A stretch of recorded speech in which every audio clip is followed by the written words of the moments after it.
Assalamualaikum warahmatullahi wabarakatuh. Salam tiga pilar BPU, Bhinneka Tunggal Ika, Pancasila, Undang-Undang Dasar 45. Saudara-saudara setiga pilar BPU, saya Yan Inar Soyo Adi, panggilannya Ian Isa. Isa itu Inar Soyo Adi.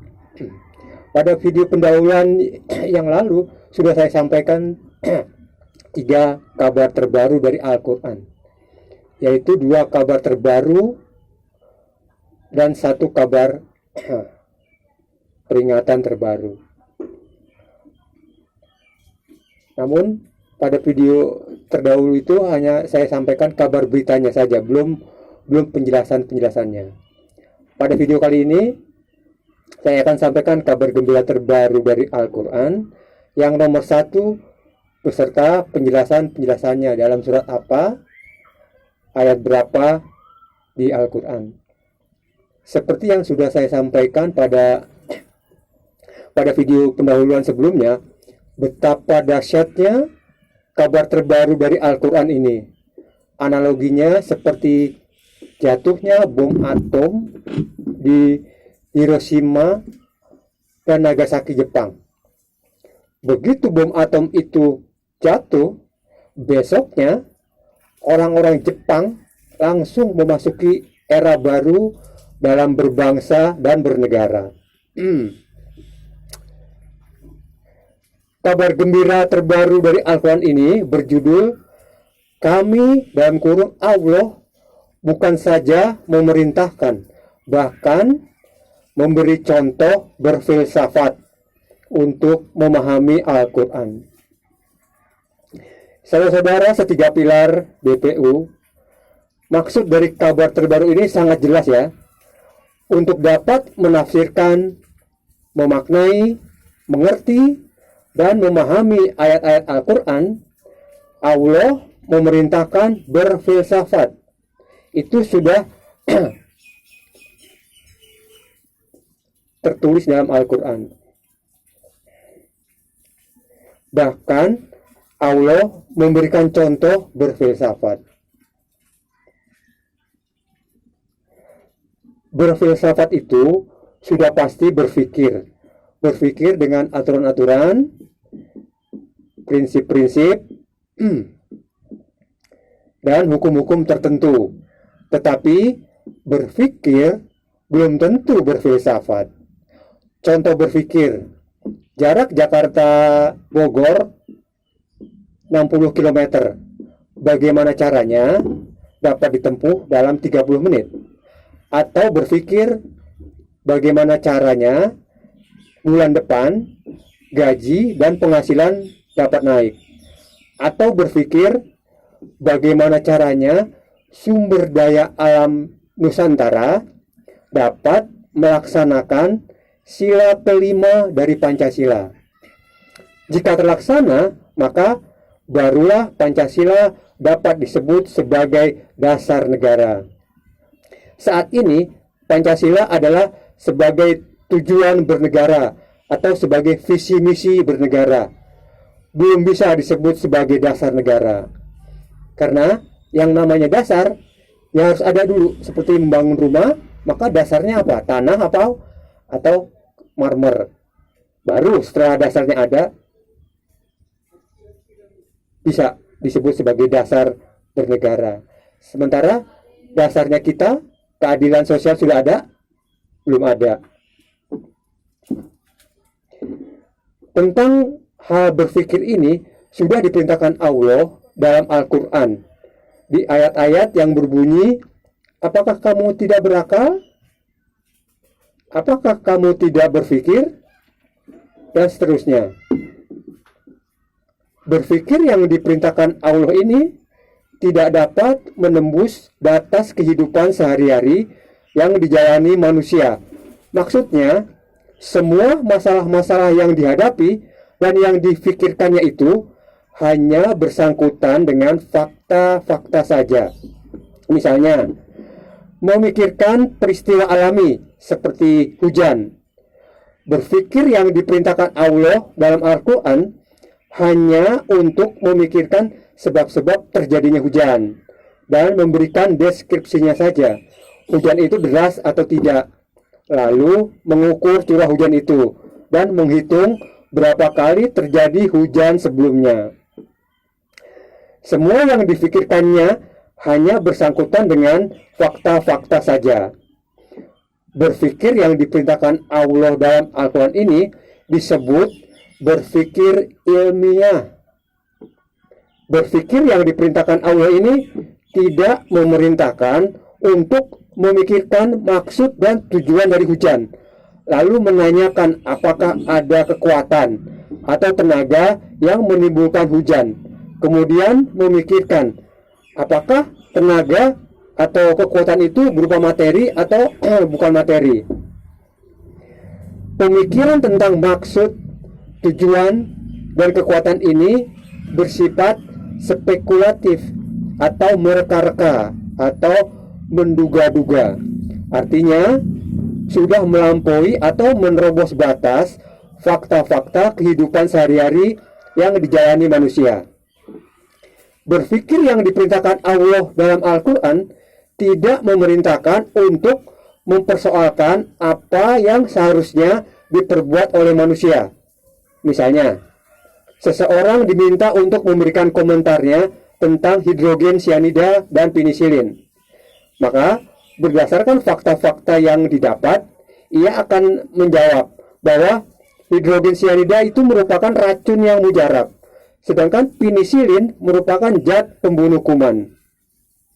Berpikir yang diperintahkan Allah tidak memerintahkan untuk mempersoalkan bagaimana seharusnya memakai zat itu. Demikian pula berpikir yang diperintahkan Allah dalam Al-Quran tidak dapat memberikan jawaban atas pertanyaan apakah euthanasia atau mematikan pasien karena kasihan dapat dibenarkan atas dasar nilai-nilai moral ataukah tidak. Nah, untuk dapat menjawab untuk dapat menjawab pertanyaan ini, maka Allah memerintahkan untuk berfilsafat. Bahkan Allah memberikan contoh berfilsafat dalam Al-Quran. Berfilsafat itu sudah pasti berpikir dengan aturan-aturan, prinsip-prinsip, dan hukum-hukum tertentu. Tetapi berpikir belum tentu berfilsafat. Contoh berpikir sudah dijelaskan tadi. Saudara-saudara setiga pilar BPU, berfilsafat yang diperintahkan bahkan dicontohkan oleh Allah dalam Al-Quran memerintahkan untuk berpikir sangat umum, berlakunya secara umum. Dengan berpikir sangat umum berarti masalah yang dipikirkan tidak bersangkutan dengan objek-objek khusus. Dengan kata lain, masalah yang dipikirkan sebagian besar bersangkutan dengan ide-ide atau gagasan besar. Sebagai contoh, berfilsafat tidak menanyakan berapa uang yang Anda sedekahkan pada fakir miskin hari ini, tetapi menanyakan apakah keadilan itu. Berfilsafat tidak menanyakan berapa kilometer jarak Jakarta-Surabaya, melainkan bertanya apakah yang dimaksud dengan jarak itu.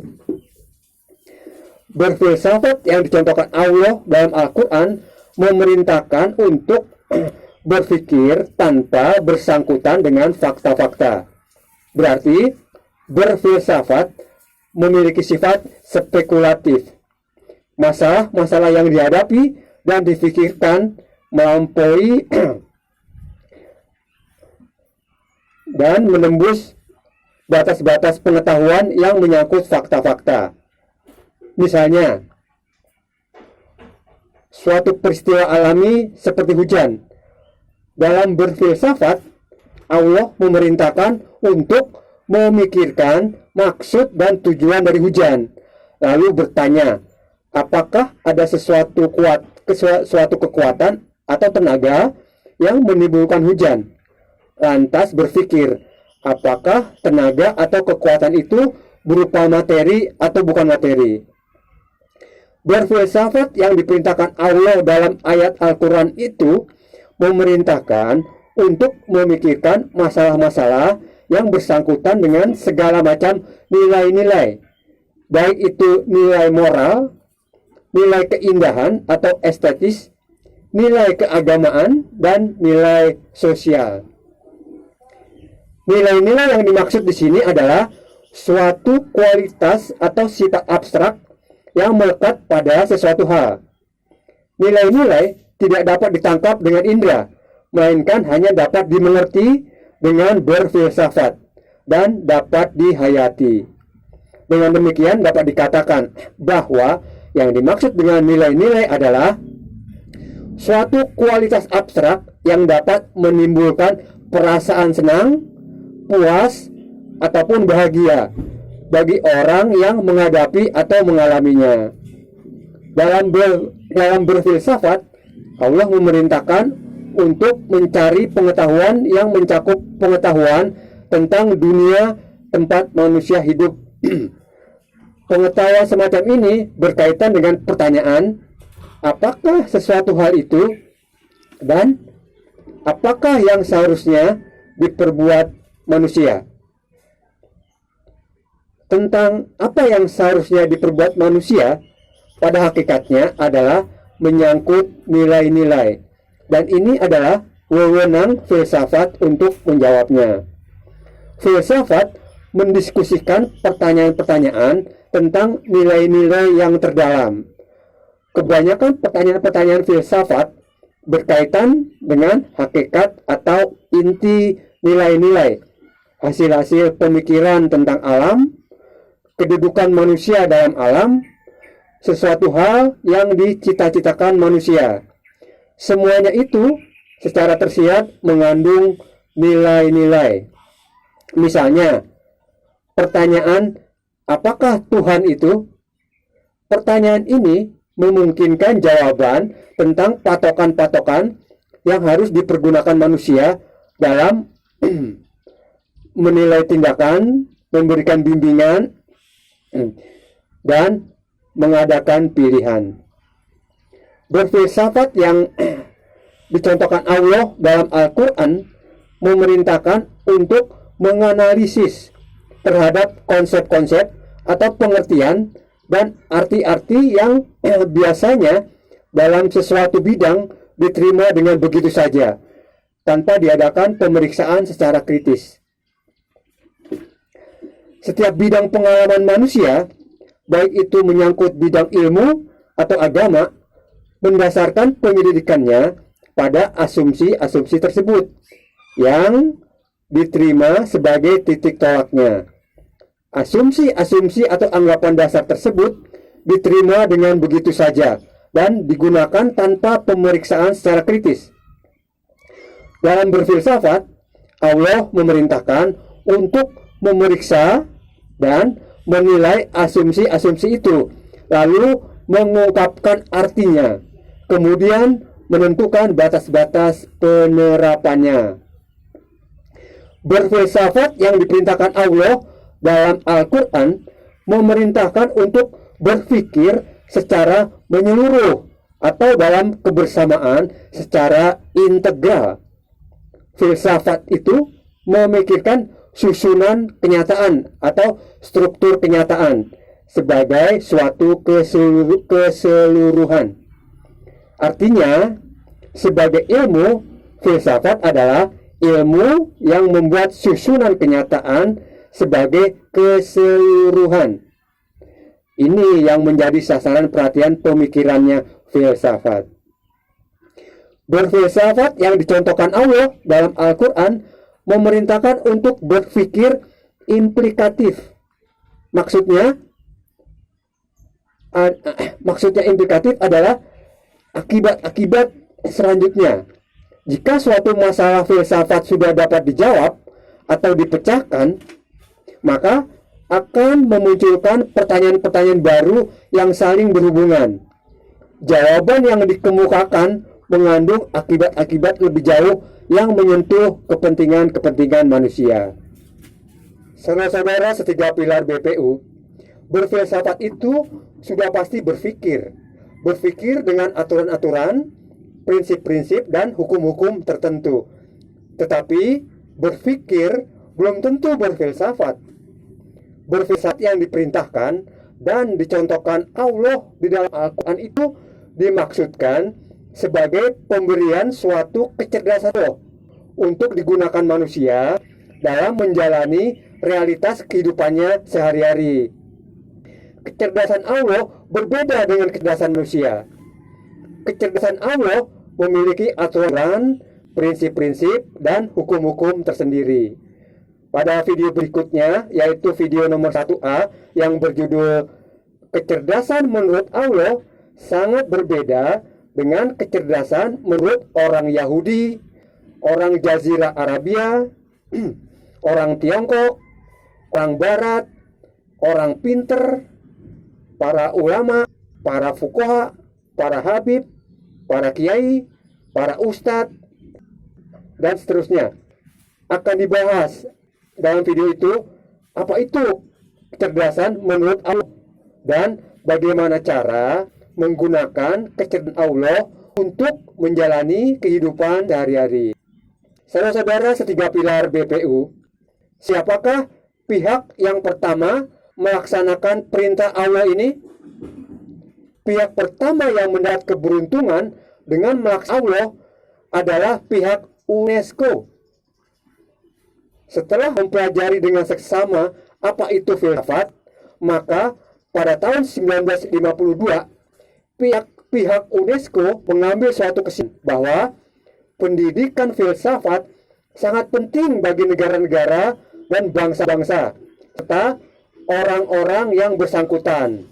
Di samping itu, pendidikan filsafat juga sangatlah penting bagi pergaulan internasional, saling pengertian, toleransi yang sangat besar artinya bagi usaha kemerdekaan dan penggalang perdamaian dunia serta persahabatan internasional.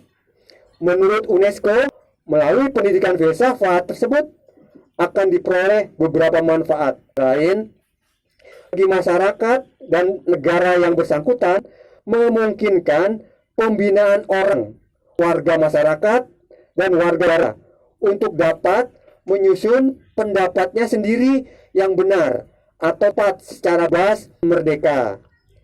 Memungkinkan orang untuk mengembangkan diri dalam memiliki pendapatnya secara mandiri dan bebas, tidak cepat puas atas jawaban atau penyelesaian masalah secara tergesa-gesa dalam persoalan-persoalan yang serius. Mendorong untuk berpikir sendiri, menghindarkan orang memperoleh penilaian atau keputusan pendapat secara apatis dan dogmatis. Memungkinkan terlaksananya persiapan hidup di berbagai bidang, misalnya tentang peranan filsafat sebagai pemersatu bagi berbagai cabang ilmu pengetahuan, menjadikan orang menjadi mengerti akan posisi setiap bidang disiplin ilmu atau cabang ilmu pengetahuan dalam kerangka kesatuan sistem seluruh ilmu pengetahuan. Manfaat selanjutnya, menurut UNESCO, yaitu filsafat dapat memberi kejelasan dan kemurnian dalam menanggapi nilai-nilai hidup kemanusiaan dan memberikan pembuktian tentang sifat universalnya atau berlakunya bagi seluruh kemanusiaan.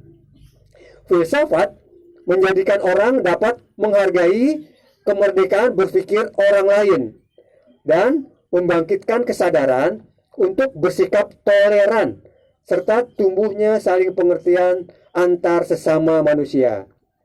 Filsafat membantu orang dalam menyusun cita-cita hidupnya, pola berpikir dan aktivitas demi posisinya yang layak dan selaras dengan kepribadiannya dalam kehidupan bersama, dalam masyarakat, dan hidup kemanusiaan.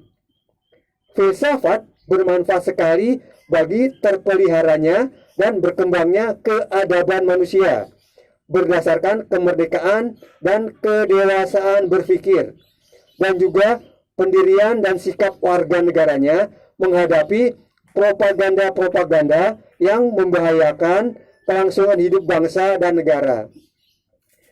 Pendidikan filsafat yang bersifat umum dan elementer, maksudnya pengantar ilmu filsafat, untuk menanamkan benih watak kemanusiaan yang universal, perlu diberikan di universitas dan juga di kelas tertinggi sekolah menengah tingkat atas.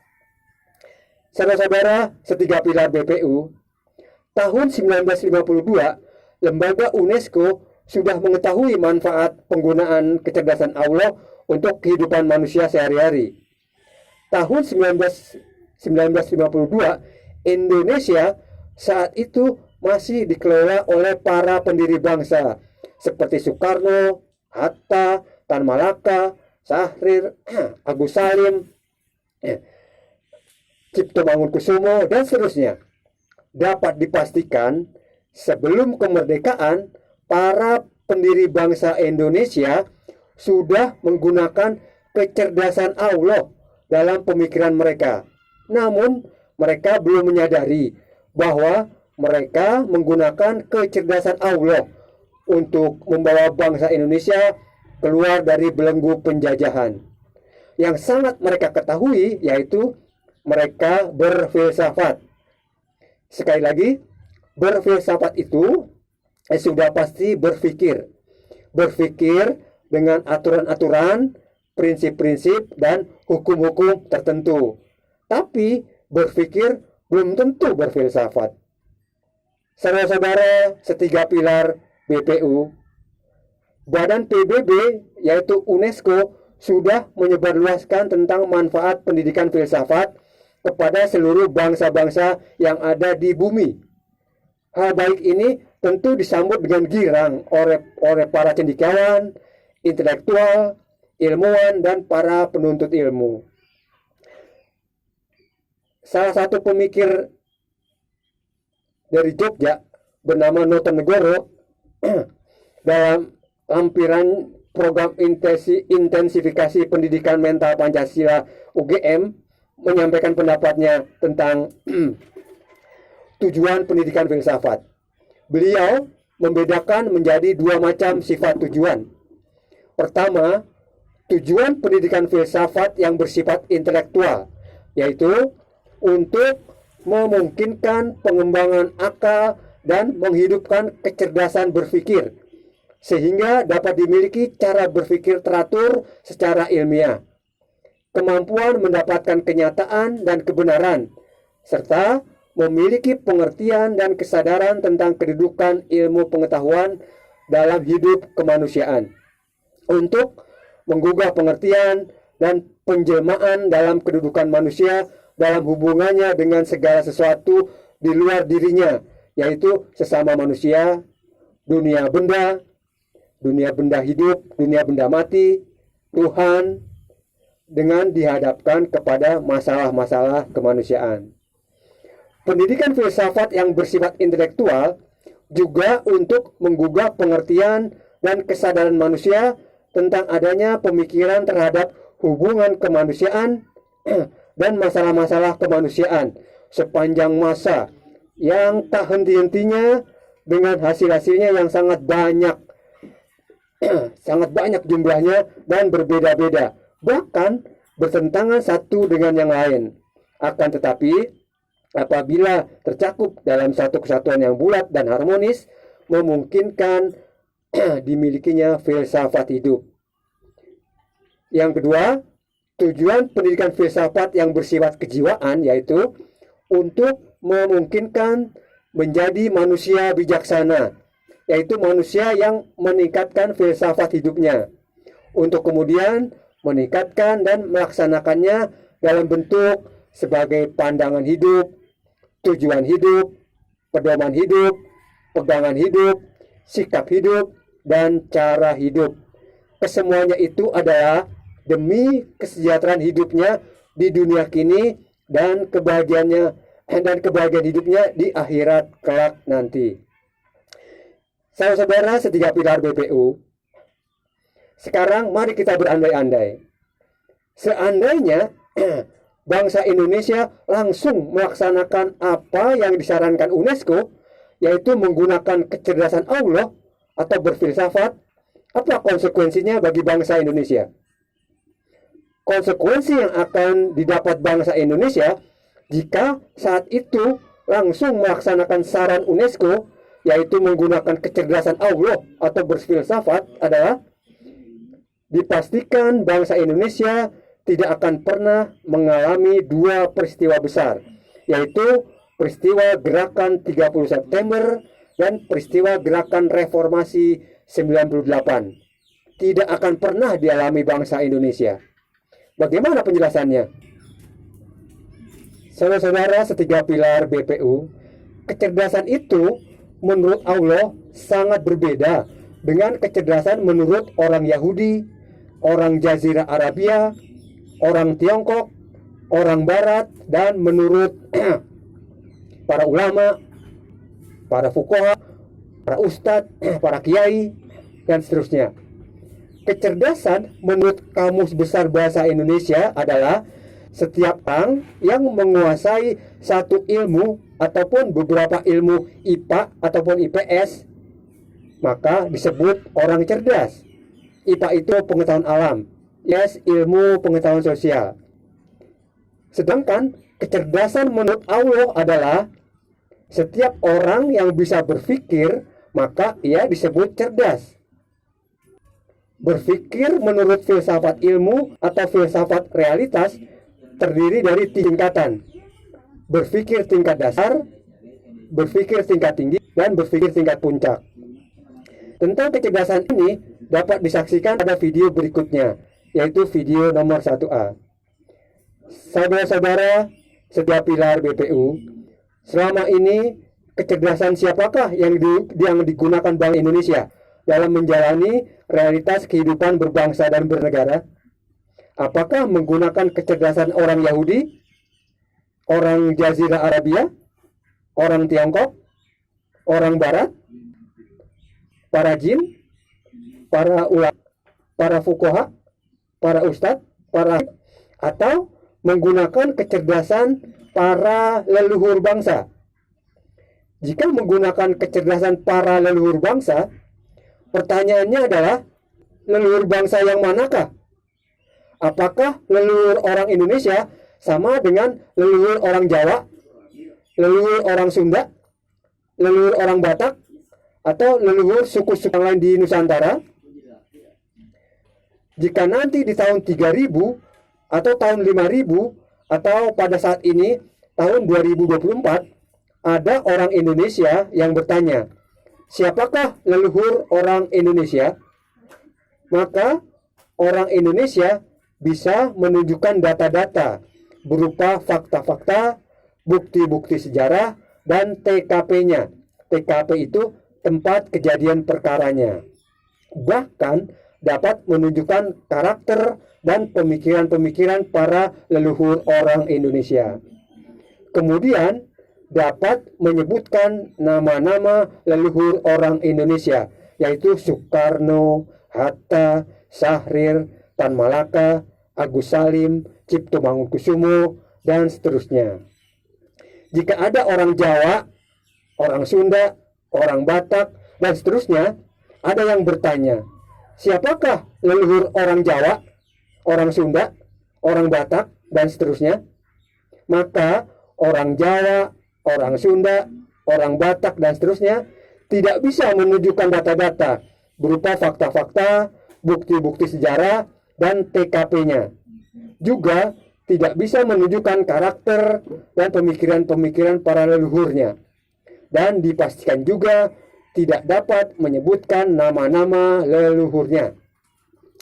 Karena tidak bisa menunjukkan data-data berupa fakta-fakta, bukti-bukti, TKP, pemikiran, dan nama-nama leluhur, maka untuk dapat menjawab pertanyaan tersebut, orang Jawa, orang Sunda, orang Batak, dan seterusnya menggunakan cara alamiah, yaitu indoktrinasi. Indoktrinasi yaitu penanaman pikiran untuk menjadi suatu keyakinan tanpa menggunakan data-data berupa fakta-fakta, bukti-bukti, TKP, dan seterusnya. Jatuhnya menjadi ngarang bebas, tapi masuk akal, namun tidak ilmiah. Dengan ngarang bebas, tapi masuk akal atau indoktrinasi ini, maka pertanyaan tentang siapakah leluhur orang Jawa, orang Sunda, orang Batak, dan seterusnya dapat dijawab dengan santai dan lancar, sesuai dengan keinginan, bukan sesuai dengan fakta dan bukti.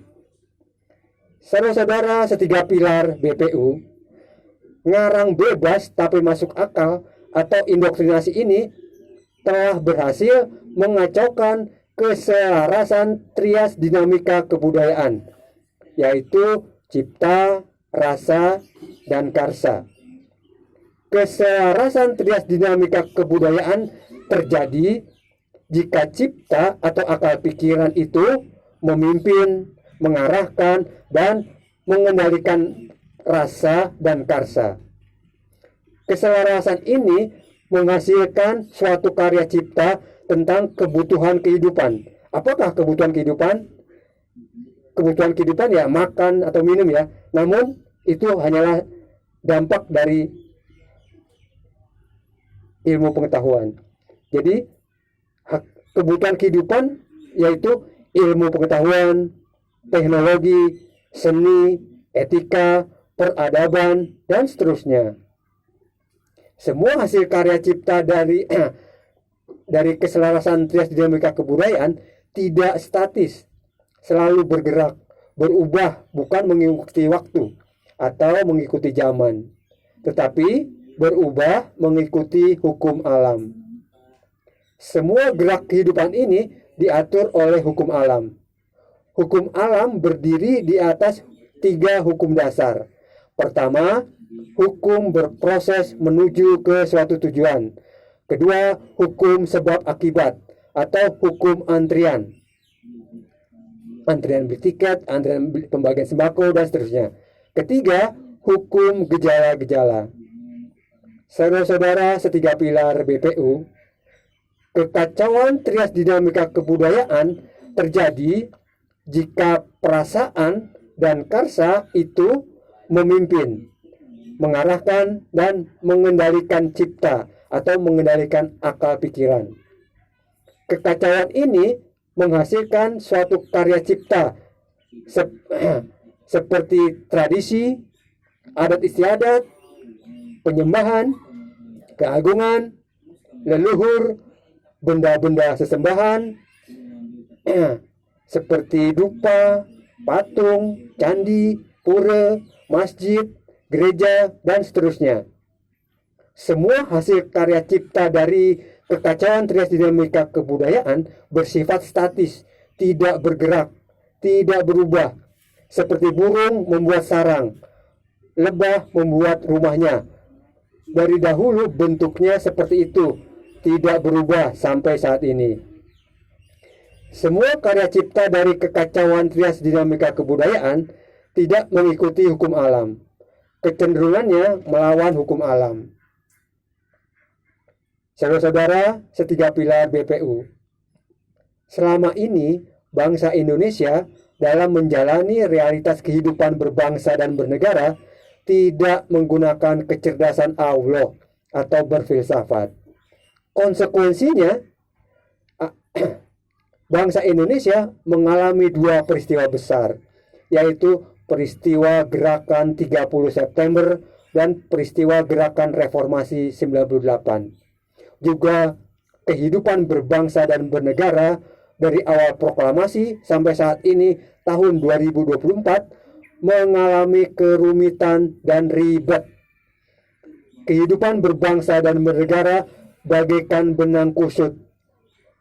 Kedepannya, jika bangsa Indonesia tidak menggunakan kecerdasan Allah atau berfilsafat, maka dapat dipastikan kehidupan berbangsa dan bernegara akan makin kusut. Dan bangsa Indonesia akan kembali mengalami peristiwa-peristiwa besar berikutnya. Dan kemudian memunculkan tokoh-tokoh notorius. Sampai kapan hal ini terus berlangsung? Sampai bangsa Indonesia menggunakan kecerdasan Allah atau berfilsafat. Saudara-saudara setiga pilar BPU, barangkali ada yang bertanya, perintah untuk berfilsafat ada pada surat apa dan ayat berapa dalam Al-Quran? Bukan cuma perintah saja, bahkan Allah memberikan contoh berfilsafat. Hal ini terdapat pada surat 21 Al-Anbiya ayat 30 yang berbunyi, tiadakah orang-orang kafir mengetahui bahwa beberapa langit dan bumi adalah keduanya bertaut atau bersatu, lalu kami belahkan keduanya, kami jadikan tiap-tiap sesuatu yang hidup dari air. Tiadakah mereka percaya? Barangkali saudara-saudara setiga pilar BPU ada yang bertanya, di manakah dalam ayat tersebut kata-kata perintah berfilsafat? Untuk mengetahui perintah berfilsafat, maka ayat tersebut harus ditafsirkan lebih dulu. Untuk menafsirkannya menggunakan dua alat tafsir, yaitu menggunakan kecerdasan Allah dan menggunakan kecerdasan orang-orang Jazirah Arabia. Dari dua alat ini akan terlihat alat mana yang tafsirannya 100% akurat. Saudara-saudara setiga pilar BPU, menurut kecerdasan orang-orang Jazirah Arabia, untuk menafsirkan isi kandungan ayat-ayat Al-Quran, maka harus mempelajari minimal 7 disiplin ilmu-ilmu yang membahas hal-hal yang berhubungan dengan Al-Quran.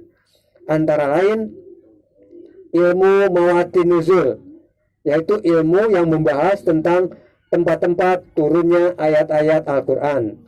Ilmu Tajwid, membahas tentang teknik membaca Al-Quran. Ilmu Ghoribil Al-Quran, membahas tentang kalimat-kalimat yang asing artinya dalam Al-Quran. Ilmu Asbabun Nuzul, membahas tentang sebab-sebab turunnya ayat-ayat Al-Quran. Ilmu Wajuh wan Nadar, membahas kalimat-kalimat yang memiliki arti dan makna apa yang dikehendaki oleh sesuatu ayat dalam Al-Quran. Ilmu Amsalil Quran, membahas tentang perumpamaan-perumpamaan dalam Al-Quran. Ilmu Aksamil Quran, membahas tentang maksud-maksud sumpah Allah dalam Al-Quran. Kemudian ditambah mempelajari buku-buku tafsir seperti tafsir Tabari, Ibnu Katsir, Al-Qasimi, Fajrul Islam, Juhrul Islam, dan tafsir-tafsir lainnya untuk perbandingan. Sampai saat ini ada 50 macam tafsir Al-Quran. Saudara-saudara setiga pilar BPU, setelah menguasai 7 ilmu tersebut, ditambah mempelajari buku-buku tafsir, maka untuk menafsir Al-Quran harus melalui 7 sumber tafsir atau 7 metode tafsir, yaitu 1. Metode tafsir Quran dengan Quran, karena ayat-ayat itu tafsir menafsirkan dan jelas menjelaskan antar ayat. 2. Metode tafsir dengan hadis yang sahih. 3. Metode tafsir dengan perkataan sahabat. 4. Metode tafsir dengan perkataan tabi'in. 5. Metode tafsir umum bahasa Arab bagi ahli ilmu lughah Arabia. 6. Metode tafsir dengan ijtihad bagi ahli ijtihad. 7. Metode tafsir dengan tafsir akli bagi Mu'tazilah. Juga ada tafsir akli menurut Syiah dan tafsir sufi bagi ahli tasawuf. Setelah semuanya dikuasai dan dipahami, maka kecerdasan orang-orang Jazirah Arabia sudah boleh dan siap menafsirkan Al-Quran.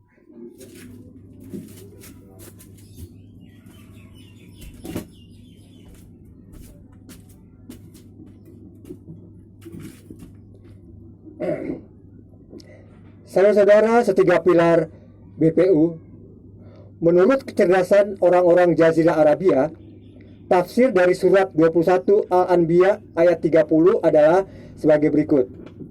Maksud ayat ini adalah langit dan segala isinya dahulunya menyatu, kemudian diceraikan Allah. Dengan jalan demikian itu terjadilah matahari, bintang, bumi, dan bulan. Keadaan ini bersesuaian dengan pendapat ahli falak modern. Ahli falak modern menetapkan bahwa bumi, bulan, matahari, bintang-bintang awalnya menyatu, kemudian terpecah belah membentuk benda-benda langit seperti yang terlihat saat ini.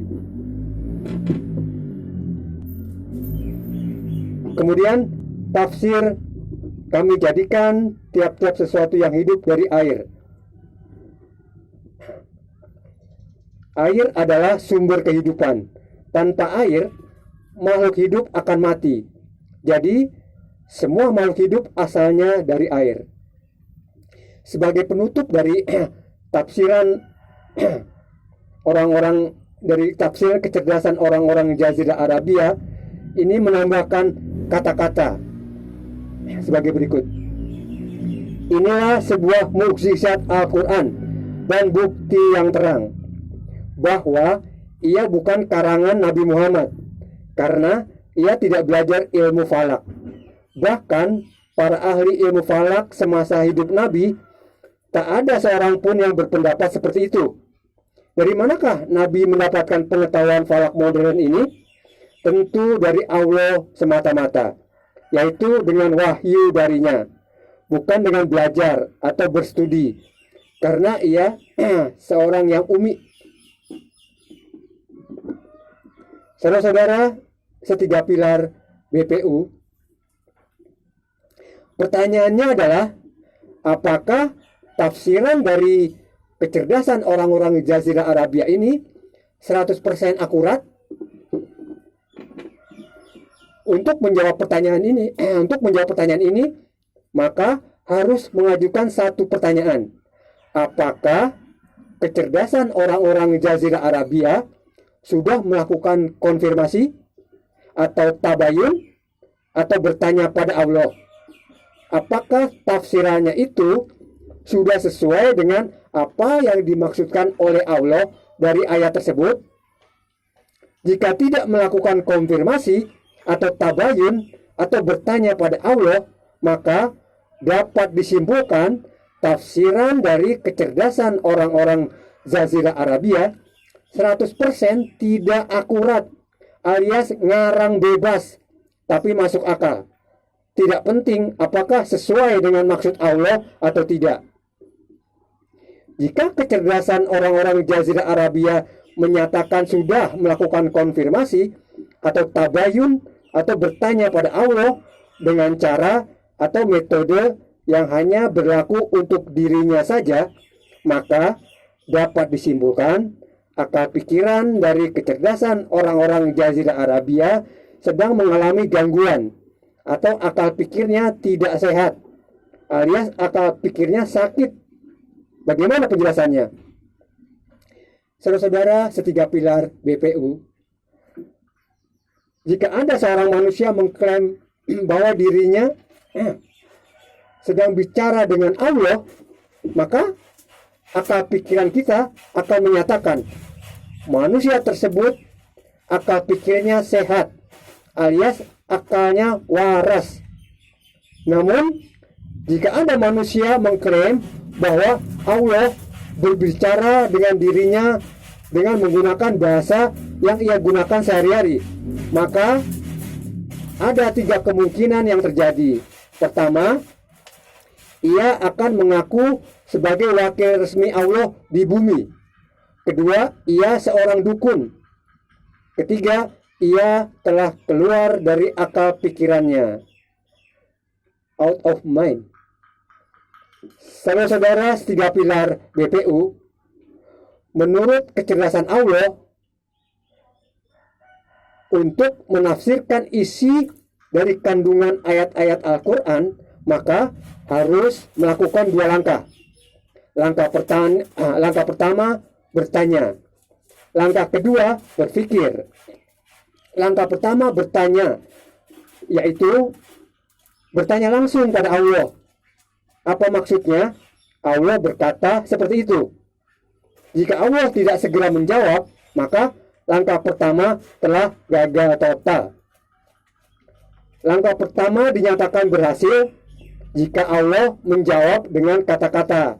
Seperti jika kita bertanya pada seseorang, maka akan segera dijawab oleh orang tersebut dengan kata-kata. Langkah pertama telah gagal total. Maka kita menuju langkah kedua, yaitu berpikir. Dengan cara mengajukan pertanyaan pada akal pikiran. Apakah Allah pernah pula memberikan kata-kata atau ayat tersebut kepada selain Nabi Muhammad? Untuk menjawab pertanyaan ini, maka harus dilakukan penelitian literatur. Penelitian tentang pernahkah Allah memberikan kata-kata atau ayat tersebut kepada selain pada Nabi Muhammad, dimulai dari kelahiran Yesus, yaitu tahun 1 Masehi, sampai dengan Muhammad diangkat jadi Nabi. Saudara-saudara setiga pilar BPU, berdasarkan penelitian tersebut, ternyata dari tahun 1 Masehi sampai dengan tahun Muhammad diangkat jadi Nabi, tidak ditemukan satupun literatur yang mengindikasikan bahwa Allah pernah memberikan kata-kata atau ayat tersebut kepada selain Nabi Muhammad. Maka penelitian itu gugur. Sekarang penelitian menggunakan tidak lagi berdasarkan pada tahun. Penelitian kini berdasarkan pada awal munculnya manusia bisa menuliskan sejarahnya sampai dengan Muhammad diangkat jadi Nabi. Dari hasil penelitian tersebut menyatakan pada abad 6 sebelum Masehi atau 600 tahun sebelum Yesus lahir, ada suatu peristiwa yang menggemparkan umat manusia yang ada di wilayah tersebut, di mana ada seseorang mengeluarkan suatu pernyataan yang membuat manusia di wilayah tersebut terguncang dahsyat akal pikirannya, perasaannya, dan karsanya, atau jiwanya mengalami guncangan dahsyat karena pernyataan tersebut. Bukan masalah bikin gempar dan mengguncang jiwa manusia. Yang menarik dari peristiwa tersebut adalah pernyataan dari orang tersebut sama persis dengan kata-kata atau ayat yang diberikan Allah untuk Nabi Muhammad. Orang itu berkata, "Saudara-saudara, saya akan menyampaikan suatu kabar yang menggembirakan bagi kita semua, yaitu asal dari segala sesuatu itu bukanlah dari dewa-dewa, dongeng-dongeng, mitos-mitos, ataupun dari para yang kita sembah-sembah. Asal dari segala sesuatu adalah dari air." Saudara-saudara setiga pilar BPU, perhatikan pernyataan terakhir dari orang tersebut, lalu bandingkan dengan kata-kata atau ayat Allah yang diberikan pada Nabi Muhammad. "Kami jadikan tiap-tiap sesuatu yang hidup dari air. Tiadakah mereka percaya?" Ini ayat Allah. Sementara orang tadi kata-kata terakhir dari orang tersebut adalah segala sesuatu, asal segala sesuatu dari air. Hanya berbeda susunan redaksinya. Selebihnya 100% sama persis, bukan? Kita ulangi.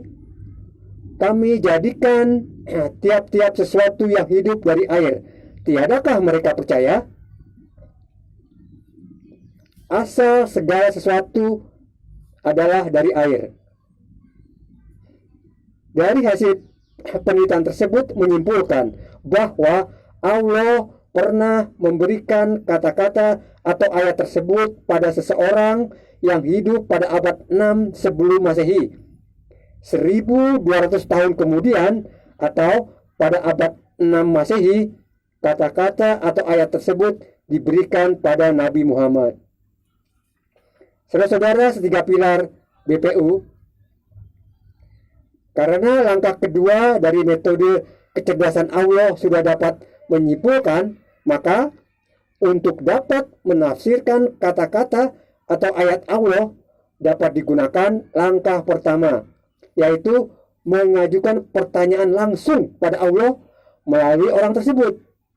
Apa maksudnya Allah berkata seperti itu? Saudara-saudara setiga pilar BPU, seseorang yang dimaksudkan pada penelitian tersebut bernama Thales dari daerah Miletos. Ia hidup tahun 624 sampai dengan tahun 550 sebelum Masehi. Ia seorang filsuf alam. Dialah orang pertama yang memberi contoh berfilsafat melalui kata-kata dan perbuatan pada masyarakat di mana ia tinggal. Masyarakat saat itu jika mencoba menyelesaikan pertanyaan-pertanyaan tentang sesuatu yang timbul dalam kehidupan mereka dengan cara menciptakan mitos-mitos, dongeng-dongeng, tradisi, dan seterusnya. Jika masyarakat ditanya, dari manakah asal kita manusia? Atau dari manakah asal dari segala sesuatu? Maka jawaban standar akan muncul. Segala sesuatu asalnya dari para dewa-dewa. Thales dalam menjawab pertanyaan ini dengan cara berfilsafat. Salah satu ciri berfilsafat adalah berpikir radikal, yaitu sampai ke akarnya yang paling akhir. Thales berpendapat bahwa asal dari segala sesuatu atau prinsip yang pertama atau arche dari segala sesuatu adalah air. Saudara-saudara setiga pilar BPU, poin penting dalam jawaban Thales sesungguhnya adalah ia tidak menjawab secara tradisional dengan jalan menciptakan mitos, dongeng, tradisi-tradisi, dan seterusnya. Melainkan ia menunjuk sesuatu, dalam hal ini air, untuk memberikan jawaban. Ini merupakan cara berpikir yang dapat dikatakan berlainan dengan jawaban yang biasanya. Ini juga merupakan dasar kita berpikir ilmiah. Dasar berpikir ilmiah itu landasannya adalah material. Pertama idealisme, baru materialisme. Tanpa materialisme tidak akan ada berpikir ilmiah dan berpikir empirik. Karena seluruh empirik haruslah dari materi, dari material, bukan dari idealisme. Thales juga mengatakan bahwa arche itu terdiri atas satu zat, maka ia merupakan pelopor ide pemikiran monisme. Menurut Thales, air itu bukan sekedar air. Air itu berjiwa. Juga seluruh alam semesta ini penuh jiwa. Pandangan ini dikenal dengan nama paham hilezoisme. Jadi, bila kita melihat seseorang sedang menyiram tanaman, kemudian ia berkata pada tanaman tersebut, ini adalah hasil pemikiran Thales, bukan suatu keyakinan dari orang tersebut. Saudara-saudara setiga pilar BPU, dengan menggunakan kecerdasan Allah melalui metode dua langkah, maka seluruh ayat-ayat yang ada dalam Al-Quran dapat ditafsirkan dengan metode dua langkah ini. Dan hasil tafsirannya dijamin 100% akurat. Hanya surat Al-Anbiya ayat 30 saja yang diberikan Allah sebelum Masehi. Selebihnya ayat-ayat pernah Allah berikan kepada seorang di abad keempat, kelima, bahkan ketika Nabi Muhammad belum diangkat Nabi, jadi sekitar tahun-tahun 600-an, itu Allah pernah memberikan ayat-ayatnya. Sebagai contoh, Gua Kafi. Ayat ini Allah pernah memberikan ayat ini kepada seseorang di abad ya sekitar itu 4, 5, 6. Atau ayat tentang Yesus tidak disalib, dia diserupakan. Allah pernah memberikan ayat ini sekitar abad 4, 5 dan seterusnya pada seseorang. Jadi sekarang kita umat Islam dapat menafsirkan Al-Quran dengan 100% akurat karena langsung kita bertanya pada tangan pertama dari ayat yang diberikan Allah, pada tangan pertama, bukan tangan kedua. Jadi istilahnya A1. Karena A1 ini, orang pertama yang diberikan ayat ini pada Allah, itu dapat menjelaskan maksud Allah memberikan ayat tersebut.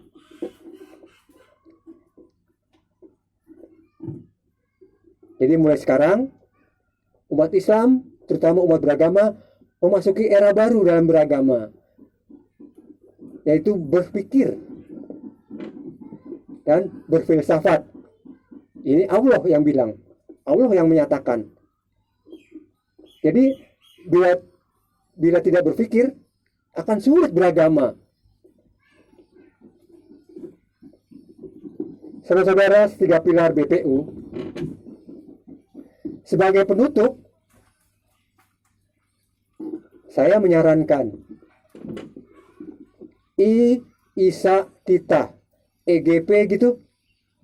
Isa Tita itu singkatan dari ikutilah ijtihad saya. Andaikan tidak, ya tidak apa-apa. EGP gitu. Salam 3 pilar BPU. Bhinneka Tunggal Ika, Pancasila, Undang-Undang Dasar 45.